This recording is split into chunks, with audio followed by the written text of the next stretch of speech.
दर्शकों, जब हम बात करते हैं भारतीय सेना की तो भारतीय सेना का नाम लेते ही हर भारतवासी का सर ऊंचा हो जाता है।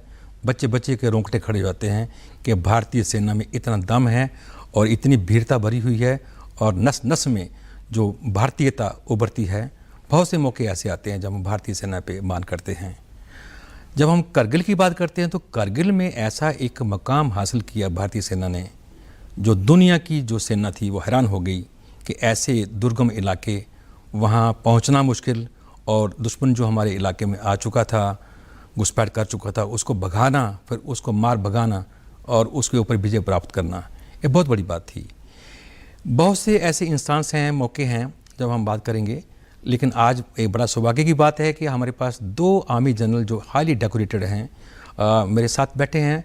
लेफ्टिनेंट जनरल अमर औल साहब जो हाईली डेकोरेटेड आर्मी ऑफिसर हैं, सर हैं, परम विशेष सेवा मेडल हैं, उत्तम युद्ध सेवा मेडल हैं, अति विशेष सेवा मेडल हैं और उस समय कारगिल में ब्रिगेड कमान कर रहे थे। तो ये बड़ा सौभाग्य सर, आपका स्वागत है। साथ में लेफ्टिनेंट जनरल जे सिंह, इनका एक बड़ा पॉपुलर नाम रहा है कि चंडीगढ़ और नॉर्थ इंडिया में और वेस्टर्न कमांड में इन्होंने काफ़ी सारा योगदान दिया है। हाईली डेकोरेटेड हैं, परम विशेष सेवा मेडल हैं, अति विशेष सेवा मेडल बार, और ये अपने आप में दिखाता है कि एक हाईली जो स्टारों से, जो पुरस्कारों से अलंकृत 2 जनरल हमारे स्टूडियो में हैं। हम भी सर आपका हृदय से स्वागत करते हैं। हम खुश हैं आपसे मिलके, आपने हौसला बढ़ाया। खासकर आज का जो युवा है आपसे रूबरू, आपसे बात सुनेगा कि प्रेरणा मिलेगी क्या क्या हुआ। मैं जनरल औल साहब से बात करता हूँ। जनरल साहब, आप पहले उस समय कारगिल में वहीं थे और कारगिल के पास द्रास में आप ब्रिगेड कमांड कर रहे थे, तो आप तो बिल्कुल साक्षी हैं।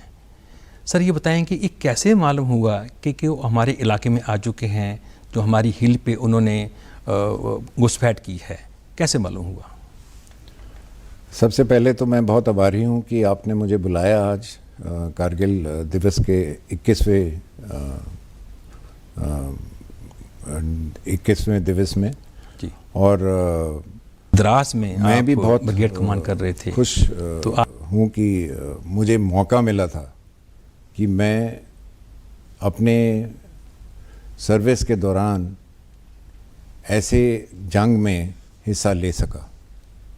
और मैं आज तक पिछले 21 सालों से हर रोज़ सोचता हूँ कि किस तरीके से हमने दुश्मन को खदेड़ सके। तो आपकी जो सवाल है, क्वेश्चन है, मैं ये बताना चाहूँगा कि जब हम द्रास में पहुँचे तो हमें बताया गया कि कुछ घुसपैठी आए हुए हैं जो कि कुछ दिनों में हम खदेड़ देंगे। लेकिन जब हमने पहले पता किया इंटेलिजेंस से, तो हमें बताया गया कि 5-6 दिन पहले जब हमारे गुज्जर भेड़ियाँ चरा रहे थे तो उनको कुछ लोग नज़र आए पठान ड्रेस में और तब उन्होंने रिपोर्ट किया कि ये तो बाहर के लोग हैं। और ये पहली खबर तकरीबन 5 या 6 मई को उनको पता चली थी और इसीलिए हमें 12 मई को बताया गया कि आप द्रास मूव कीजिए। सर ये बात आगे हम करते हैं। ये 12 मई की बात है और 26 जुलाई 99 को हमने विजय प्राप्त की। हमारा जो भारतीय सेना ने उनको मजबूर किया, उनके छक्के छुड़ा दिए, उनको विड्रा करना पड़ा, वापस लौटे। ये आगे आपसे और सुनेंगे क्योंकि आपके सुपुत्र जो हैं उस समय लेफ्टिनेंट थे वहाँ, अमित औल, वो भी उसी एरिया में थे। तो दोनों बाप बेटा जब भारतीय सेना की वो सेवा कर रहे हैं तो आपसे बात करेंगे आगे सर। बड़ा एक गौरव की बात है।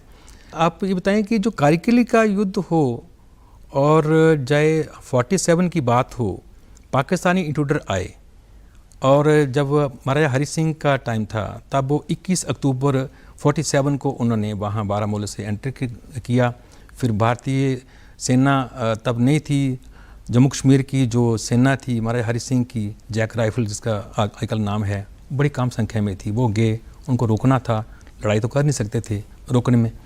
तो वो जो कबायलियों के रूप में तब भी पाकिस्तानी आर्मी थी।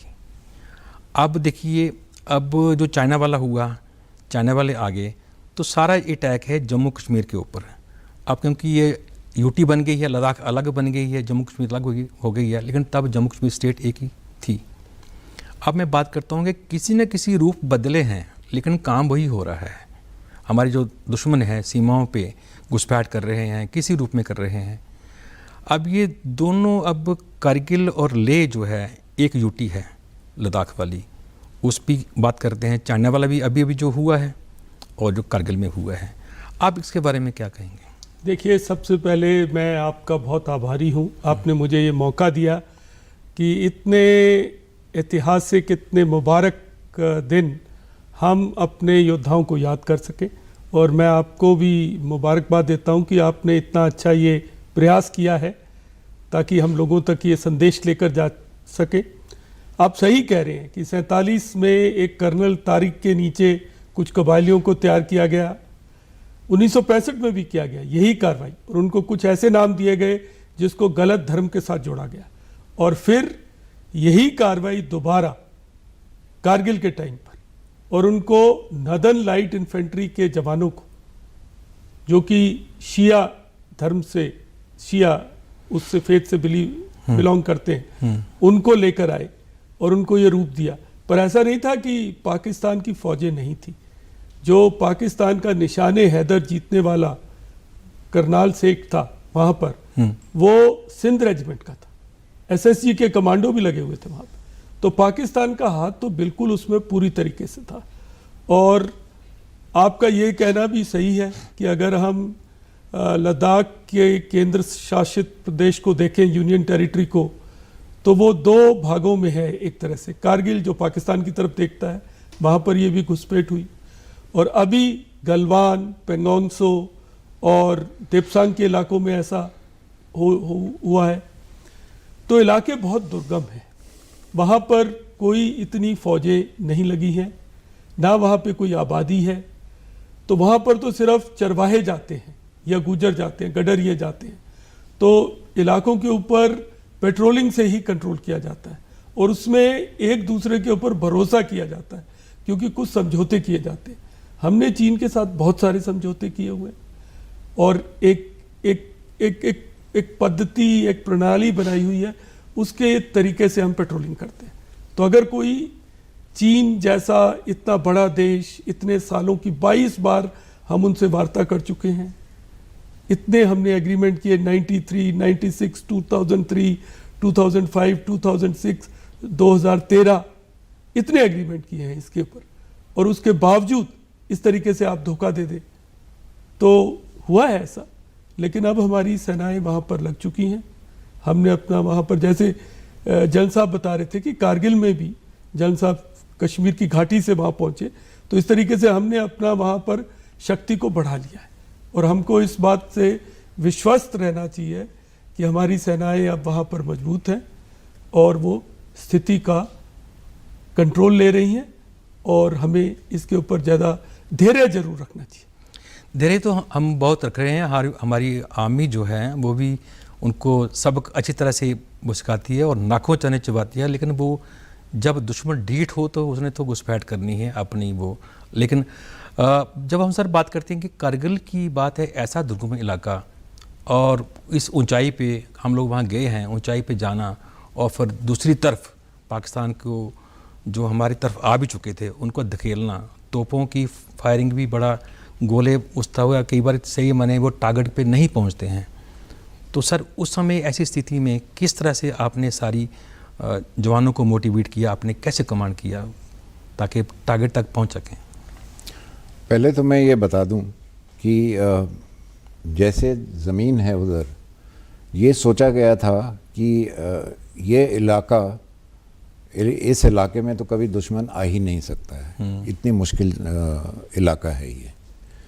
लेकिन ये मेरा ख्याल गलत बात थी, क्योंकि ऐसा है कि अगर आपके पास दम है तो आप किसी इलाके को भी कॉन्कर कर सकते हैं या जीत सकते हैं। एवरेस्ट को देख लीजिए, आप एवरेस्ट भी चढ़ पाए हैं, तो ये इलाका क्या है, कर सकते हैं। तो ये हमारे में थोड़ी खामियां थी उस टाइम पे। अब दुश्मन आ गया तो जब हम वहाँ पहुँचे तो मेरे पास 2 बटालियंस थी। एक बटालियन तो दूसरी डिवीज़न में चली गई क्योंकि वहाँ कुछ बटालिक में प्रॉब्लम थी, तो एक ही बटालियन रह गई और मेरे पास एक फील्ड रेजिमेंट थी। और मुझे बोला गया कि आपने तोलोलिंग कैप्चर करना है। अब तोलोलिंग भी कैप्चर करना एक बटालियन से इतना आसान नहीं होता है, क्योंकि एक तो हमारे पास दुश्मन के बारे में इतनी खबर नहीं थी और दूसरा हमारे पास फायर पावर भी बहुत कम था। तो क्या किया जाए? तो हमने कहा कि ठीक है, हम हिम्मत नहीं हारेंगे। हमने कहा कि ठीक है, जब तक हमारी फोर्सेस बिल्डअप होती हैं हम जितनी भी रिज लाइन्स हैं तोलोलिंग की उनको क्लियर कर देंगे।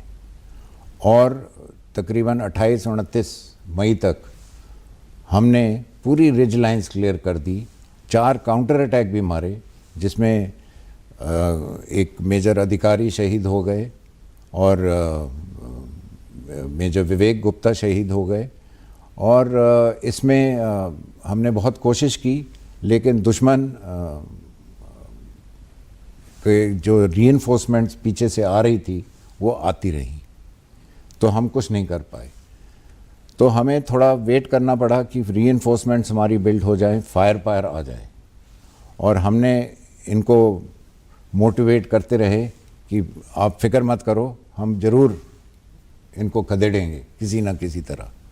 और हमारे जो जूनियर लीडर्स थे, हमारे जो जेसीओस थे, एनसीओस थे, उन्होंने बहुत हिम्मत दिखाई और आखिर तक दम नहीं छोड़ा। तो इस तरीके से जब हमारी बिल्डअप हो गई, हमें तकरीबन 12 दिन लगे बिल्डअप होने में, जबकि और आर्टिलरी आई हमारे पास और यूनिट्स आई, 2 राजरिफ आई। तो तब हमने जब उस पर हमला किया और 12 तारीख को हमने हमला किया और 13 तारीख को हमने तोलोलिंग को जीत लिया। ये पहली जीत थी उस एरिया में जिसने सबको इस मोटिवेशन या इतनी मोटिवेशन हो गई कि उन्होंने बोला अब हम रुकेंगे नहीं, हम अब आगे चलते रहेंगे। जो हमने मोमेंटम मेंटेन शुरू किया है उसको चलाते रहेंगे अभी। और इस तरीके से हम आगे आगे बढ़ते रहे और किसी ने पीछे मुड़ के नहीं देखा। जनरल जय सिंह, आप कारगिल रिव्यू कमेटी को देखते हैं और ये उस समय जब कारगिल की बात है तो बहुत से जो बच्चे हैं जम्मू कश्मीर में, जम्मू का इलाका है, बहुत से जवान लड़के जो शहीद होके हुए, पंजाब का बहुत सारा इलाका, हरियाणा का, राजस्थान का, बिहार का, पूरे इंडिया से। तो अब ये टोपोग्राफी इतनी बड़ा मुश्किल थी, पहाड़ी इलाका था और चढ़ना, प्लेन का जो एक जवान है वहाँ तो ट्रेनिंग तो ज़ाहिर होती है लेकिन फिर भी होता है। तो आज के दौर में जो आप युवा है उसको क्या कहेंगे कि एक जो फौजी है, कि फौजियों का ही जो एक आर्मी अफसर का बेटा है तो वही वहाँ जा सकता है, या जो एक बड़ा एक शहरी माहौल में पड़ा हुआ है तो वही आर्मी अफसर बन सकता है, या एक जो जवान उसके लिए ट्रेन नहीं है। तो मेरे ख्याल में वहाँ तो कोने कोने से बच्चे आए थे और छोटे छोटे शहरों से आए थे। देखिए, आप बिल्कुल सही कह रहे हैं। जब मैं फौज में आया 1977 में, तब एक धीरे धीरे धारणा बनती जा रही थी। मैंने अपने 10-15 साल में देखा कि अच्छे स्कूलों से, जो कि बहुत नामी गिरामी स्कूल होते थे, उसके बच्चों का फौज में आना कम होता गया। होना भी था क्योंकि हिंदुस्तान बदल रहा था।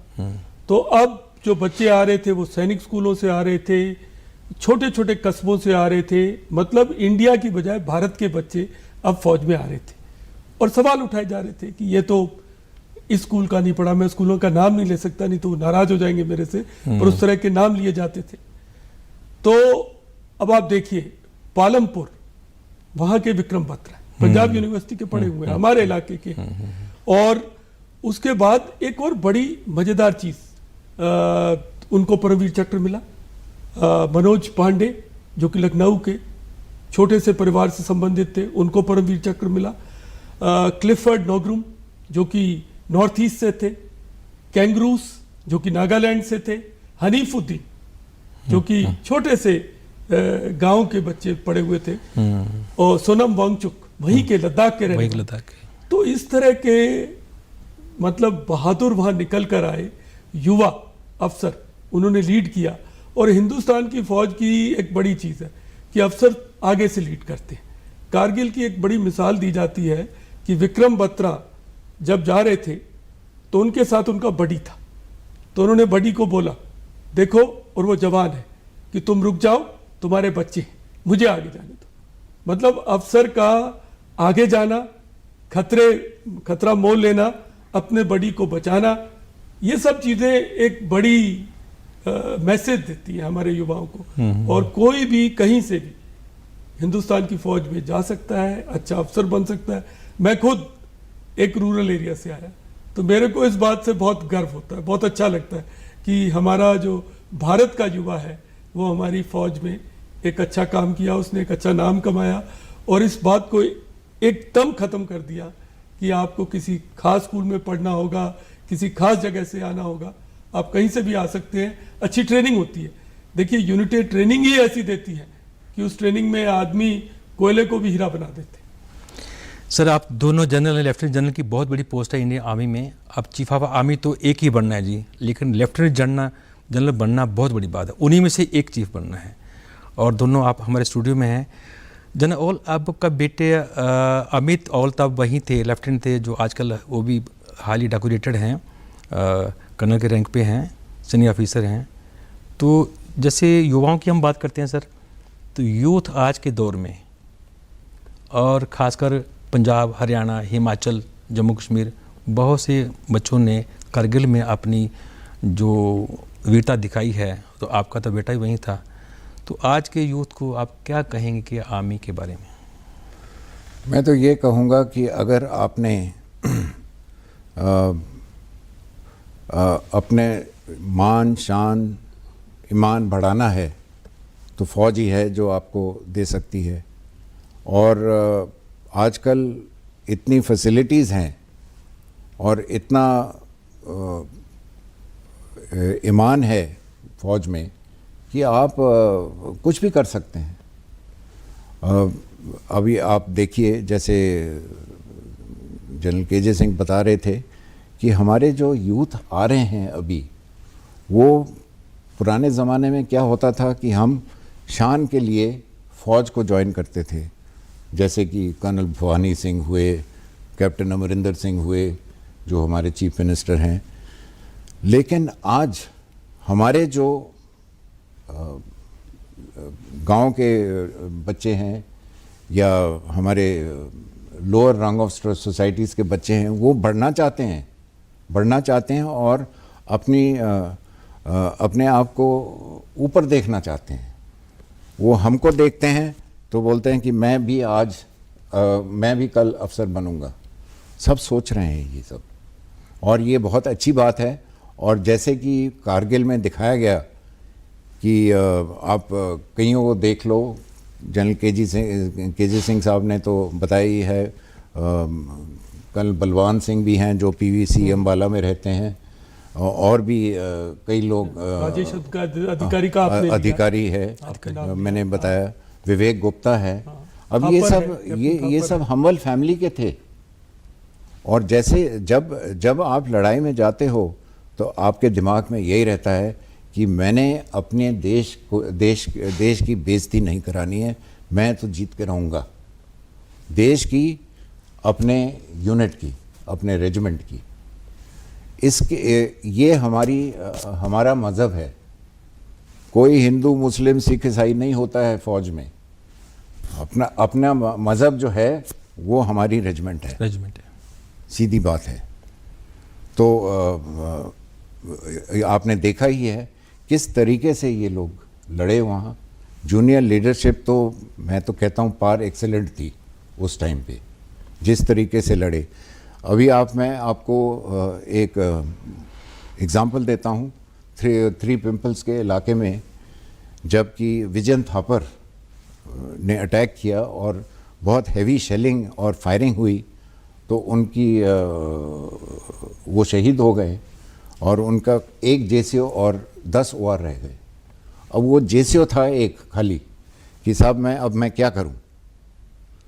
तो मैंने कहा कि नहीं, हम आपको बोफर से डायरेक्ट फायरिंग करेंगे, आप ये फीचर कैप्चर करेंगे। और उसने किया।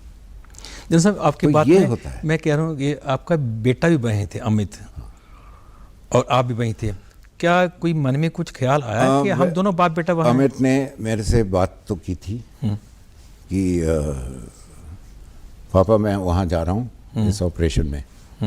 मैंने कहा thank you, good, well done, best of luck. अब मेरे लिए जहाँ तक मेरा बेटा है, वो सब जितने भी मेरे जवान और मेरे ऑफिसर्स हैं उनके बराबर है। हम तो ऐसे सोचते हैं अपने, अगर एक जवान है वो भी मेरा ही बेटा है, सो उसमें कोई फ़र्क नहीं है। तो ये फ़र्क नहीं रखते हम एक दूसरे में। फौजी तो उसमें तो नस नस में जो एक भारतीयता की वो और जहाँ तक मान सम्मान की बात है, मैं आपको एक और इंस्टेंस देता हूँ। एक फीचर था, 13 जैकरेफ नई आई थी, हालांकि उन्होंने बहुत नाम कमाया विजन थापर वगैरह के साथ 5140 4875 कैप्चर करके।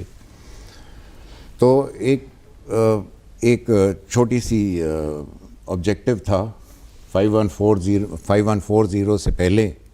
तो मैंने कहा कि भाई इसको कैप्चर करना है, नहीं तो हम आगे नहीं बढ़ सकते हैं। तो पहले दिन वो रास्ता नहीं मिला उनको, दूसरे दिन बहुत फायरिंग हो गई। तो अब मुझे थोड़ी प्रॉब्लम आई कि मैं अब क्या करूं इनसे, ये तो आगे नहीं बढ़ रहे हैं और हमें टाइम वेस्ट हो रहा है इतना, कि मोमेंटम हमारी कम हो रही है। तो मैंने कहा ठीक है, मैंने सोचा अपने CRT को बोला मुझे 2 बोफर गन चाहिए। तो मैंने 2 बोफर गन लगाई द्रास में और मैंने कहा कि 4 बजे शाम को तुम ये कंपनी तैयार करो, ये हम अभी कैप्चर करेंगे और मैं आपको डायरेक्ट फायरिंग करूँगा। मैं खुद बैठा बोफर गन्स के साथ और उनको 300 मीटर तक फायर करा। और मैंने बोला कि अब कहते साहब नहीं, अभी 200 और। मैंने कहा 200 नहीं, कोई मरमरा जाएगा, ऐसे नहीं होगा, अभी तुम जय माता दी बोलो और जाओ। और हमने जब सर 6 बजे ऑब्जेक्टिव कैप्चर कर लिया। क्या बात सर, जब जनरल साथ हो, फौजी जवानों के साथ हो, तो फिर तो हौसला बढ़ता ही है। जनरल जयसिंह, क्योंकि बातें सर इतनी हैं, इसमें पूरा एक जोश भी है। जब हम करगिल की बात करते हैं, भारतीय सेना की बात करते हैं, तो बातें तो ख़त्म नहीं होंगी और ना ही ख़त्म होनी चाहिए। लेकिन ये टाइम पे हम कई बार भी आपसे हम अनुरोध करेंगे, बीच बीच में आते रहेंगे, आपसे टाइम लेते रहेंगे। ये आप हरियाणा स्टेट में इंफॉर्मेशन कमिश्नर भी हैं, यूथ को क्या संदेश देंगे आज के दिन के लिए?